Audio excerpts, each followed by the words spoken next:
ከልብ የመነጨ የከበረ ሰላምታችን በያላችሁበት ይድረሳችሁ። ውድ የፈታ ቤተሰቦች እንዴት አረፈዳችሁ?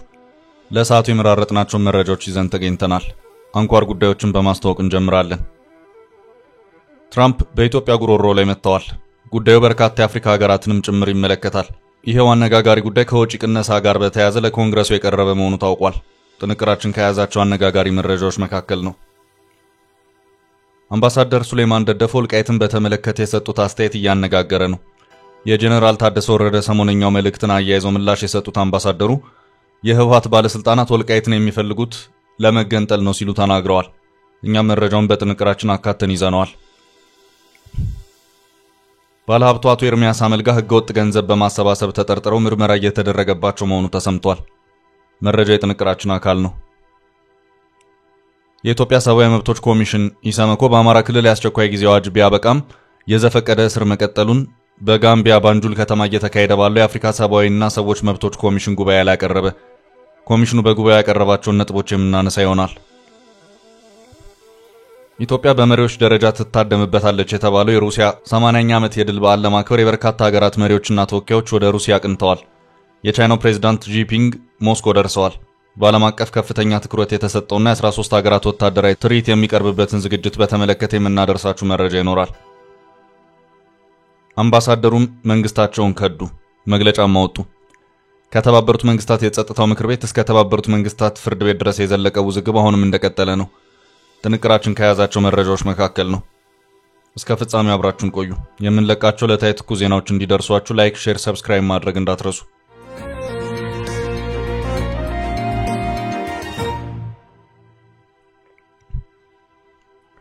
ትራምፕ በኢትዮጵያ ጉሮሮ ላይ መጡ። የአሜሪካው ፕሬዝዳንት ዶናልድ ትራምፕ በኢትዮጵያና በበርካታ የአፍሪካ ሀገራት ጉሮሮ ላይ መጥተዋል። መንግስታቸው እያደረገ ካለው የወጪ ቅነሳ ጋር በተያያዘ የኢትዮጵያና የበርካታ አፍሪካ ሀገራት ግዙፍ የፋይናንስ ምንጭ የሆኑትን ሁለት አፍሪካዊ ተቋማት ላይ ያነጣጠረ የፈንድ ቅነሳና መቋረጥ እንቅስቃሴን የጀመሩ መሆኑን እየወጡ ያሉ መረጃዎች እያመለከቱ ነው። አሁን በትራምፕ እይታ ውስጥ ገብተው ጉዳያቸው እንዲታይ የተፈለጉት አፍሪካውያን የፋይናንስ ተቋማት የሆኑት የአፍሪካ ልማት ባንክ፣ አፍሪካ ዴቨሎፕመንት ባንክ እና አፍሪካን ዴቨሎፕመንት ፈንድ ናቸው። አፍሪካ ልማት ባንክ የኢትዮጵያ ከፍተኛ ብድር አቅራቢ ተቋማት ከሆኑት መካከል አንዱና ዋነኛው ነው። ጉዳዩን በቅርበት የተከታተለው ሴማፎር እና ሌሎች ዓለም አቀፍ መገናኛ ብዙሃን ትራምፕ አሜሪካ ለአፍሪካ ልማት ባንክ ስታደርገው ከነበረው አስተዋጽኦ ውስጥ $555 ሚሊዮን እንዲቀነስ እንደዚሁም ለአፍሪካ ዴቨሎፕመንት ፈንድ የሚሰጠው ገንዘብ ደግሞ ሙሉ በሙሉ ቀሪ እንዲሆን የሚያስችለው ረቂቅ ውሳኔ አዘጋጅተው ለኮንግረሱ እንዲቀርብ ያደረጉ መሆኑን አስታውቀዋል። ትራምፕ በሁለቱ ተቋማት ላይ ለመውሰድ የተንቀሳቀሱበት ሂደት በአፍሪካ ሀገራት የፋይናንስ ፍሰት ላይ ራሱን የሆነ አሉታዊ ተጽዕኖ ያሳርፋል እየተባለም ነው። ኢትዮጵያ ከአፍሪካ ልማት ባንክ ጋር አብሮ የመስራት የዓመታት ልምድ አላት። ባንኩ ለኢትዮጵያ በርካታ ግዙፍ ፕሮጀክቶች ብድር በመልቀቅ ከፍተኛ አስተዋጽኦችን ሲያደርግ ቆይቷል። ከዚህ ቀደም ከለቀቃቸው ብድሮች በተጨማሪም ቃል የገባቸውና በሂደት ላይ ያሉም አሉ። በተለይ ኢትዮጵያ ለጎረቤት ሀገራት ለምታቀርብ የኤሌክትሪክ ኃይል ሽያጭ መሰረተ ልማት ዝርጋታዎቹ በኩል የአፍሪካ ልማት ባንክ የብድር አቅርቦት ከፍ ብሎ ይታያል። በኢትዮጵያና በጅቡቲ መካከል ለተዘረጋው የኃይል መስመርና እንዲሁም በኢትዮጵያ ኬንያ መካከል ለተዘረጋው ሌላኛው የኃይል መስመር ማሰራጫ ግንባታ የባንኩ የብድር ድርሻ ይጎላ ነበር። ለገጠር ኤሌክትሪክ ኃይል አቅርቦት ከዚህ በተጨማሪ በትራንስፖርት ዘርፍም የሀገሪቱን ትራንስፖርት ኔትወርክ ለማሻሻልና የቀጠናውን የትራንስፖርት ኮሪደሮችን ለማስተሳሰር የልማት ባንኩ የፋይናንስ አቅርቦት የጎላ ነበር።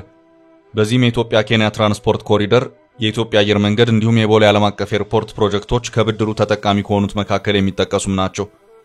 የኢትዮጵያ አየር መንገድ በቢሾፍቱ አቅራቢያ ቡሴራ በተባለ ቦታ ለሚያስገነባውና በዓመት 110 ሚሊዮን መንገደኞችን ያስተናግዳል ተብሎ ለሚጠበቀው አዲሱ ኤርፖርት የአፍሪካ ልማት ባንክ በብድር የሚያቀርበው ፋይናንስም ከፍ ያለ ነው። ሁለቱ ተቋማት በቅርቡ ለዚሁ ግዙፍ ፕሮጀክት የ$7.8 ቢሊዮን የብድር ስምምነትን የተፈራረሙ መሆኑ የሚታወስ ነው። በዚህ መልኩ የአፍሪካ ልማት ባንክ ከበርካታ ሀገራት ጋር በፋይናንስ እየሰራ ባለበት ሁኔታ ነው አሁን ድንገተኛው የትራምፕ ረቂቅ ውሳኔ ብቅ ያለው። መረጃዎች የሚያመለክቱት አሜሪካ እንደ አውሮፓውያን አቆጣጠር ከ1976 ጀምሮ የአፍሪካ ዴቨሎፕመንት አባል ስትሆን እንደ አውሮፓውያን አቆጣጠር ከ1983 ጀምሮ ደግሞ የአፍሪካ ልማት ባንክ አባል ሆናለች። አገሪቱ አባል ከሆነችባቸው ጊዜያት ጀምሮ ለሁለቱም ተቋማት ያላት የፋይናንስ ድጋፍ ከፍ ያለ መሆኑ ነው የሚነገረው። ባንኩ ከአሜሪካ በተጨማሪ ከአውሮፓና እንደ ጃፓን ካሉ ሀገራት ጋርም በቅርበት በመስራት ሌሎች የእገዛ የፋይናንስ ምንጮች ያሉት መሆኑን መረጃዎች የሚያመለክቱ ሲሆን ባንኩ ከአጋሮቹ ከሚያገኛቸው እገዛዎች በተጨማሪ ከአባላቱ መዋጮ በዓለም አቀፍ የፋይናንስ ገበያዎች ላይ በመሳተፍና ከብድር ወለድም ገቢዎች ያሉት መሆኑ ታውቋል። እስካሁን ባለው ሁኔታ ባንኩን በተመለከተ በፕሬዝዳንት ዶናልድ ትራምፕ የተጀመረው እንቅስቃሴ ጋር በተያያዘ በባንኩ በኩል የተባለ ነገር የለም።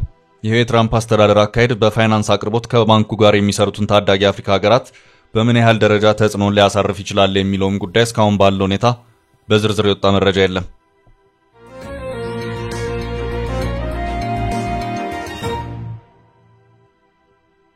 በቀጣይ መረጃችን አምባሳደሩ ስለ ወልቃይት። አምባሳደር ሱሌማን ደደፎ ለጀነራል ታደሰ ወረደ ሰሞነኛው መልእክት ምላሽ ሰጥተዋል። አምባሳደሩ ወልቃይትን በተመለከተ የሰጡት አስተያየት እያነጋገረ ነው። የትግራይ ጊዜያዊ አስተዳደር ፕሬዝዳንት ጀነራል ታደሰ ወረደ 40% የትግራይ ግዛት በታጠቁ ኃይሎች በኃይል ተይዞ ይገኛል ሲሉ በዚህ ሳምንት መጀመሪያ በኢትዮጵያ ከጀርመን አምባሳደር ጄንስ ሃንፌልድ ጋር መቀለ ውስጥ ውይይት ባደረጉበት ወቅት መናገራቸው ተዘግቧል። ጀነራል ታደሰ ተፈናቃዮችን መመለስና የትግራይ ህገ መንግስታዊ አስተዳደራዊ መዋቅሮችን ወደ ነበሩበት ማስመለስ የጊዜያዊ አስተዳደሩ ተቀዳሚ ተግባር እንደሆነ ጀነራል ታደሰ መግለጣቸውም አይዘነጋም። ጀነራል ታደሰ ፌዴራል መንግስቱ የትግራይ ግዛቶችን በኃይል የያዙ የታጠቁ ኃይሎችን እንዲያስወጣም ጠይቀዋል። አምባሳደር ሱሌማን ደደፎ የጀነራል ታደሰን ይህንኑ መልእክት አያይዘው በይፋዊ የኤክስ ገጻቸው ወልቃይትን በተመለከተ መልእክት አለኝ ብለዋል። በተባበሩት አረብ ኤምሬትስ የኢትዮጵያ ባለሙሉ ስልጣን አምባሳደር እንዲሁም በኢትዮ ኢንጂነሪንግ ግሩፕ የቀድሞ ሜቴክ ዋና ስራ አስፈጻሚ የነበሩት አምባሳደር ሱሌማን ደደፎ ህወሓት ላለፉት 50 ዓመታት ብቅ ጥልቅ እያደረገ ኢትዮጵያን ህዝብ ሲያጭበረብርበት የነበረውን ድብቁን አጀንዳ አሁን ይፋ እያደረገው ነው ያሉ ሲሆን የትግራይ ሪፐብሊክ ቅዠቱን ይሆን ዘንድ ወልቃይትን የትግራይ አካል ለማድረግ አዲሱ የጊዜያዊ አስተዳደር መሪ ከተሰጠው ስልጣን ውጪ ዲፕሎማሲያዊ ዘመቻውን አጧጡፎታል ሲሉ ወቅሰዋል። አምባሳደር ሱሌማን በዚሁ መልእክታቸው የትግራይ ሪፐብሊክ አዋላጆችም በበኩላቸው በተናጠልና በቡድን እየሆኑ ወደ መቀለ ያለ ከልካይ እየተመላለሱ ናቸው ሲሉ ገልጸው ሰሜንዝም በመበተን የኢትዮጵያን መፍረስ ለማወጅና እስከ ቤንሻንጉል ክልል ድረስ ያሉ የሱዳን አዋሳኝ አካባቢዎችን ጠቅልሎ ሪፐብሊኩን ለመመስረት ከዘመቻው መሪዎች ግንባር ቀደሙ የነበሩት ጀነራል ታደሰ ወረደ ወልቃይትን ወደ ትግራይ መመለስን ቁልፍ ተግባራቸው አድርገው ሰፊ እንቅስቃሴ ላይ ናቸው ሲሉ ወቅሰዋል። አዲሱ የጊዜያዊ አስተዳደሩ መሪ በፌዴራል መንግስቱ ሲሾም የተሰጠው ተልዕኮ ግን በህገ መንግስቱ ለክልል የሥራ ኃላፊዎች ከተሰጠ የተለየ ባይሆንም ጀነራሉ ግን ከዚያ በላይ ርቀው በመሄድ በርካታ ህገወጥ ድርጊቶችን እየፈጸሙ ይገኛሉ ሲሉ አምባሳደሩ ጠንከር ያለ ትችት ነው የሰነዘሩት። ያለምንም ሀፍረት በጉልበት የወሰዱትን ወልቃይትን በመንግስት ላይ ከውስጥና ከውጭ ጫናዎችን በመፍጠር አሁንም በጉልበት ለመቆጣጠር ያለ ረፍት በመስራት ላይ ይገኛሉ። የህወሓት ባለስልጣናት ወልቃይትን የሚፈልጉት ተፈናቃዮችን ለመመለስ ሳይሆን ሪፐብሊካቸውን ለማወጅ ዓለም አቀፍ ድንበር እንዲኖራቸው በማሰብ ብቻ ነው ሲሉ አምባሳደሩ አክለዋል።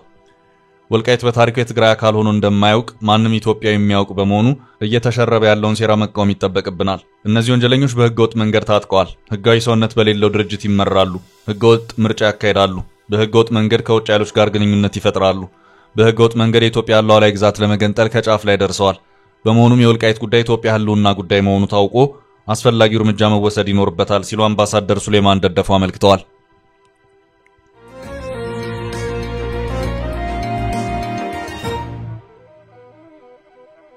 በቀጣይ ርዕሳችን የኤርሚያስ አመልጋ ከባድ ምርመራ። ባለሀብቱ አቶ ኤርሚያስ አመልጋ ህገወጥ ገንዘብ በማሰባሰብ ተጠርጥረው ምርመራ እየተደረገባቸው መሆኑ ተሰምቷል። የኢትዮጵያ ካፒታል ገበያ ባለስልጣን አቶ ኤርሚያስ አመልጋና ጄኔሲስ ኢንቨስትመንት ሰርቪስ የተባለ ኩባንያ ከዚሁ ህገወጥ ገንዘብ ማሰባሰብ ጋር በተያያዘ ምርመራ መጀመሩን የተገለጸው የኢትዮጵያ ካፒታል ገበያ ባለስልጣን አቶ ኤርሚያስ አመልጋንና ጄኔሲስ ኢንቨስትመንት ሰርቪስ የተባለ ኩባንያን ህገወጥ በሆነ መንገድ ሰነደ መዋለ ንዋዮችን ለህዝብ በመሸጥ ገንዘብ ሲያሰባስቡ በነበሩ ድርጅቶችና ግለሰቦች ላይ የቀረቡ ቅሬታዎችን ተቀብሎ ምርመራ መጀመሩን ገልጿል። ባለስልጣኑ ያወጣውን መግለጫ ጠቅሶ ካፒታል እንደዘገበው በአሁኑ ወቅት የተለያዩ ግለሰቦችና ድርጅቶች ህገወጥ የሰነድ ሽያጭን በመጠቀም ከህዝብ ገንዘብ በማሰባሰብ ተግባር ላይ ምርመራ እየተካሄደ መሆኑን ገልጿል። በተለይም በአቶ ኤርሚያስ አመልጋና በጄኔሲስ ኢንቨስትመንት ሰርቪስ ኩባንያ ላይ እየተካሄዱ ያሉት ምርመራዎች በህገ መንግስት የተረጋገጠ የመሰማትና የመከላከል ሙሉ መብታቸው በተጠበቀ ሁኔታ እንደሚከናወኑ ባለስልጣኑ አረጋግጧል። በተጨማሪም ባለስልጣኑ ህብረተሰቡ ከካፒታል ገበያ ጋር በተያያዙ እንቅስቃሴዎች ላይ ሲሳተፍ ከፍተኛ ጥንቃቄ እንዲያደርግ አሳስቧል። በተለይም በንግድ ድርጅቶች ምስረታ ላይ ሲሳተፉ የንግድ ምዝገባና ምስረታ ሰነዶችን ከሚመለከተው አካል እንዲያረጋግጡ እንዲሁም ገንዘብ ከመክፈላቸው በፊት በባለስልጣኑ ፍቃድ ከተሰጣቸው ኢንቨስትመንት አማካሪዎች ብቻ ምክር እንዲፈልጉ ጠቁሟል።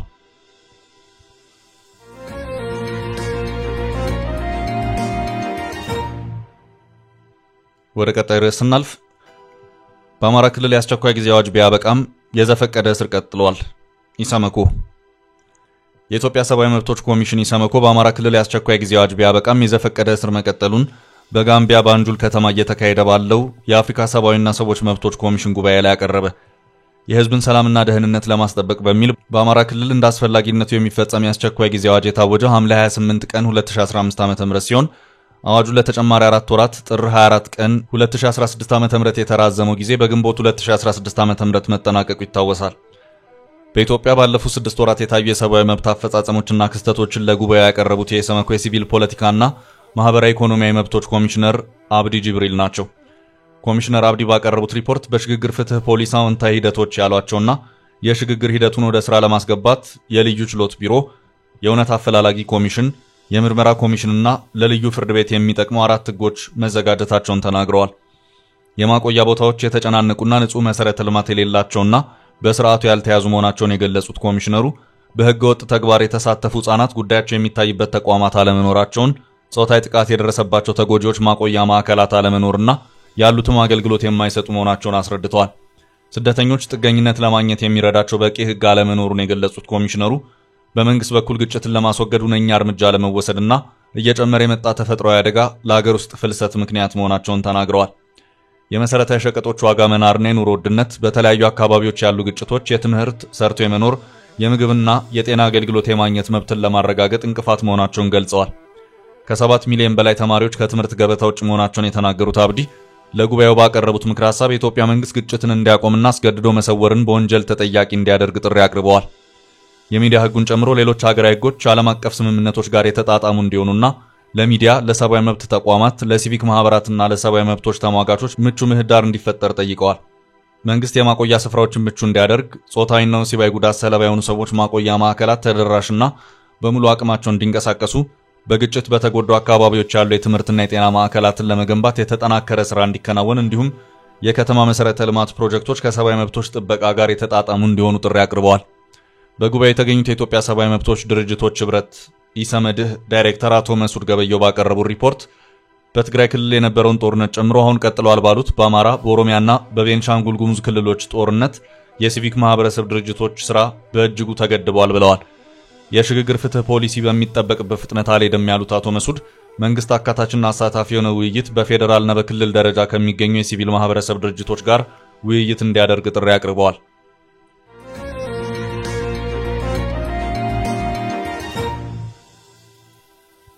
ወደ ቀጣይ ርዕሳችን ስናልፍ ተጠባቂ ወታደራዊ ትርኢት። ኢትዮጵያ በመሪዎች ደረጃ ትታደምበታለች የተባለው የሩሲያ 80ኛ ዓመት የድል በዓል ለማክበር የበርካታ ሀገራት መሪዎችና ተወካዮች ወደ ሩሲያ አቅንተዋል። የናዚ ጀርመን የተሸነፈበትን 80ኛ ዓመት በማስመልከት በሚከበረው የሩሲያ የድል በዓል ላይ የበርካታ ሀገራት መሪዎች በሞስኮ እንደሚገኙ ይጠበቃል። እንደ አውሮፓውያን አቆጣጠር ሜይ 9 1945 የናዚ ጀርመን በሁለተኛው የዓለም ጦርነት በይፋ መሸነፉን የገለጸበት ቀን ሲሆን ቀኑ በሩሲያ የድል ቀን ተደርጎ ይከበራል። በጦርነቱ ዋነኛ ተፋላሚ የነበረው የናዚ ጀርመንን ለማሸነፍ የሶቪየት ህብረት ጦር ጉልህ ሚና የነበረው ሲሆን ዘንድሮ የድሉ ለ80ኛ ጊዜ ይከበራል።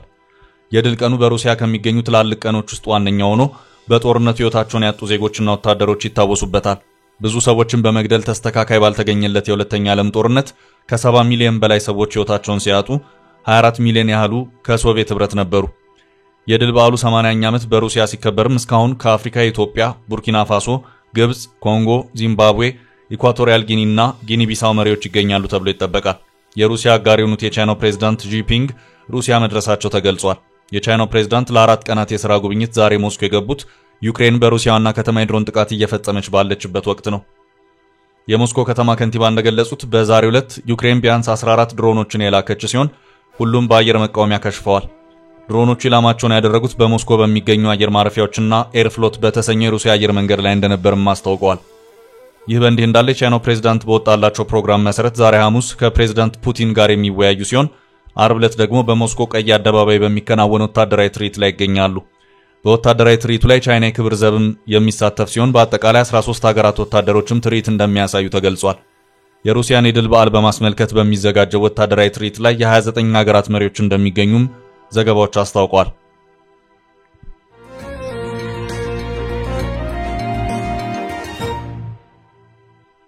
በመጨረሻም አምባሳደሩ ከዱ። አምባሳደሩ የሾማቸውን መንግስት ከድተዋል። ለመንግስቱ ዕውቅና የለኝም፣ የወታደራዊ ኃይል ስብስብ ጁንታ ነው ብለውታል። ይህንን ያደረጉት በተባበሩት አረብ ኤምሬትስ ዩኤኢ የሱዳን አምባሳደር ናቸው። መቀመጫቸው አቡዳቢ ነው። ይህው ክስተት የተፈጠረው የሱዳን መንግስት በተባበሩት አረብ ኤምሬትስ ያለውን ኤምባሲን ዘግቻለሁ፣ ከተባበሩት አረብ ኤምሬትስ ጋር ያለኝም ግንኙነት አቋርጫለሁ ባለበት ሁኔታ ነው። ይህ ውሳኔ በሱዳን መንግስት በኩል ይፋ እንደሆነ አምባሳደሩ እንደዚሁም የተባበሩት አረብ ኤምሬትስ የውጭ ጉዳይ ሚኒስትር አከታትለው መግለጫዎችን አውጥተዋል። የሱዳንና የተባበሩት አረብ ኤምሬትስ ዩኤኢ ጉዳይ አሁንም በተካረረ መልኩ እንዲቀጥል ያደረገው የሱዳን የእርስ በርስ ጦርነት ነው። ውዝግቡ የተነሳው በጀነራል አብዱል ፈታህ አልቡርሃንና በፈጥኖ ደራሽ ጦሩ መሪ በሆኑት ጀነራል መሐመድ ሐምዳን ዳጋሎ መካከል በቀጠለው ጦርነት የተባበሩት አረብ ኤምሬትስ ዩኤኢ የጀነራል ዳጋሎን ጦር ትደግፋለች በሚል ነው። ይህው ክስ የሚሰማው በጀነራል አብዱል ፈታህ አልቡርሃን መንግስት ነው። በዚህም በሱዳን በኩል ጉዳዩ ወደ ተባበሩት መንግስታት የጸጥታው ምክር ቤት እንደዚሁም የተባበሩት መንግስታት ድርጅት ዓለም አቀፍ ፍርድ ቤት እንዲሄድ ቢደረግም ውጤት አላመጣም። በዚህ መሃል በጀነራል አብዱል ፈታህ አልቡርሃን የሚመራ የሱዳን መንግስት በቃኝ፣ ከተባበሩት አረብ ኤምሬትስ ጋር ያለኝን ግንኙነት ሙሉ በሙሉ አቋርጫለሁ በማለት መግለጫ ያወጣ ሲሆን የተባበሩት አረብ ኤምሬትስም ዩኤኢም ለዚሁ የሱዳን መንግስት ውሳኔ አስገራሚ ምላሽን ሰጥታለች። የውጭ ጉዳይ ሚኒስቴር ባወጣው መግለጫ ግንኙነትን ማቋረጥ የምትችሉት እኮ በመጀመሪያ ደረጃ እናንተ የሱዳን ህጋዊ መንግስት ስትሆኑ ነው በማለት የጀነራሉን መንግስት መግለጫ አጥብቆ አጣጥሎታል። የተባበሩት አረብ ኤምሬትስ ዩኤኢ የውጭ ጉዳይ ሚኒስቴር መስሪያ ቤት በዚሁ መግለጫውም መቀመጫውን ፖርት ሱዳን ያደረገው ወታደራዊ ኃይል ሱዳንን ህዝብ ህጋዊ አካል አይደለም ሲልም አስታውቋል።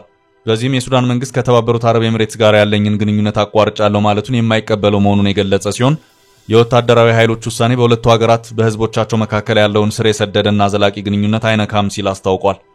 ቻችን ለዛሬ ያዝንላችሁ ርዕሰ ጉዳዮች እዚህ ላይ ቋጨን። ላይክ፣ ሼር እና ኮሜንት በማድረግ ለቻናላችን ድጋፋችሁን መግለጽ እንዳትዘነጉ እያልን ከሌሎች መረጃዎች ጋር ደግመን እስክንገናኝ